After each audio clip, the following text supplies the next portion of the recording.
मेरी वालदा मरहूमा, मैं क्या सुनाऊं। वो हज में गई, हज से वापस आने के बाद उन्होंने जब वो सबके लिए कुछ छोटे छोटे गिफ्ट लेकर आई थी, मुझे कुछ नहीं दिया। उन्होंने कोई गिफ्ट नहीं दिया।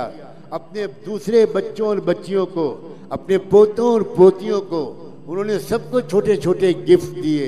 मैं सबसे छोटा था, सबसे लाडला और चहीता था, मुझे कुछ नहीं दिया। मैंने अपनी अम्मी से पूछा मेरे लिए क्या लाई हैं, तो उन्होंने कहा तुम्हारे लिए बहुत कीमती चीज़ लाई हूँ, वो सबके सामने देने की नहीं है। मैं खुश हो गया और मेरे जहन में दो चीज़ें आई, या तो पार्कर पेन लाई होंगी या सार्जेंट घड़ी लाई होंगी। यही मेराज थी उस जमाने में।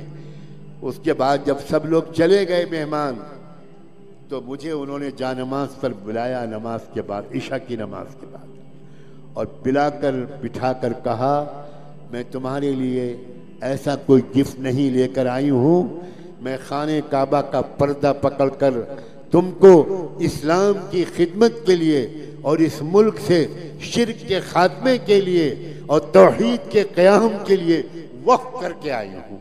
मैं झुक गया, उनकी गोद में सर रखकर फूट फूट के रोने लगा और मैं कहने लगा बस अम्मी अम्मी बस, इससे बड़ा कोई तोहफा नहीं है। मेरी बहनों दुआओं से मेरी मदद करना, मेरी बेटियों दुआओं से मेरी मदद करना। कल मैं क़यामत के मैदान में अपनी माँ के सामने शर्मिंदा ना हूँ।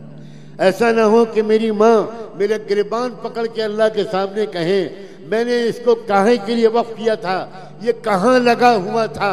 इस मुल्क में मस्जिदें शहीद की जा रही थी, लड़कियों के साथ रेप किया जा रहा था, मदरसे तोड़े जा रहे थे, मुसलमानों की लिंचिंग की जा रही थी, जेल ठूस रहे थे, और सज्जाद कबाब और बिरयानी खा रहा था। दुआओं से मदद करो, कल को मुझे खड़ा होना है।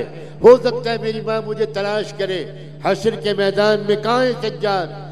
अगर देख लिया मेरी माँ ने कि मेरे गुनाहों की सजा में अल्लाह मुझे घसीट कर जहन्नम में फेंकवा रहा है, तो मैं अपनी माँ को क्या जवाब दूँ।